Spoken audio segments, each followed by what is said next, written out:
America అధ్యక్షులు మొన్న Biden, ఇప్పుడు ట్రంప్ అమెరికా ప్రతిష్టని చారిత్రక దిగజారుడుతనం వైపుకి తీసుకెళ్తున్నారు.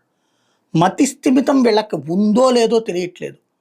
చిత్త చాంపల్యం అన్నటువంటిది ఒక ఎత్తు, మతి స్థిమితం సక్రమంగా లేకపోతే వెనకాల ఉన్నటువంటి డీప్ స్టేట్సో లేకపోతే కనుక ఆఫీషియల్ స్టేటస్తో నడుపుతున్నారా? ఎందుకంటే ఇప్పుడు బైడెన్కి సంబంధించి ట్రంప్ ప్రభుత్వం అట్లా జరిగింది, సంతకాలు కూడా వీళ్ళే పెట్టేశారు, డిజిటల్ సంతకాలు కూడా అని ఒక పక్కన దర్యాప్తు చేస్తుంది.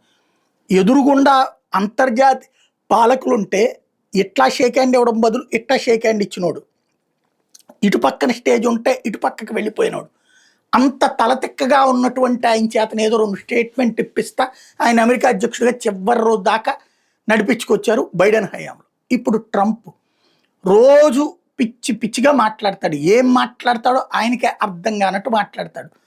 ఒకటి, మొన్న ఇండియా పాకిస్తాన్ది నేనే ఆపాను అని చెప్పాడు. ఇప్పుడు మళ్ళీ ఇండియా పాకిస్తాన్ది ఆపినట్టే ఇప్పుడు భారత్తో ఇదే ఇజ్రాయెల్ను ఇరాన్ మధ్యన ఆపుతానంటాడు కాసేపు. వాళ్ళు ఎట్లా చర్చించుకున్నారో మీరు ఎట్లా చర్చించుకోండి అంటాడు కాసేపు. ఇండియాకి పాకిస్తాన్ ఒక ప్రపోజల్ పెట్టింది, అది ఇద్దరి మధ్యన చర్చ. దాంట్లో అమెరికా జోక్యం ఎక్కడుంది? మళ్ళీ ఆయనే ఆ పాయింట్ చెప్తాడు, వాళ్ళిద్దరు చర్చించుకున్నట్టు మీ ఇద్దరు చర్చించుకోండి అని. కాసేపేమో ఇరాన్ మా జోలికి వస్తే తాట తీస్తానంటాడు, మరొక వైపునేమో శాంతిని చేకూరుస్తానంటాడు. ఇంకొక పాయింట్ ఏంటయ్యా అంటే, నన్ను ఎవరూ గుర్తించట్లేదు, నేను శాంతి కోసం ఎంతో చేశానంటాడు, యుద్ధాలన్నిటినీ ఆపేస్తున్నానంటాడు. ఓ పక్కన రష్యా ఉక్రెయిన్ యుద్ధం అట్లాగే సాగుతోంది.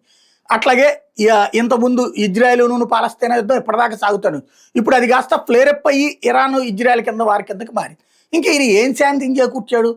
భారతదేశానికి ఎక్కడ నెగ్గాలో ఎక్కడ తగ్గాలో తెలుసు, కొట్టాల్సింది కొట్టేసింది, ఆ పైన పాకిస్తానుడు కాళ్ళ బేరానికి వస్తే వదిలేసింది.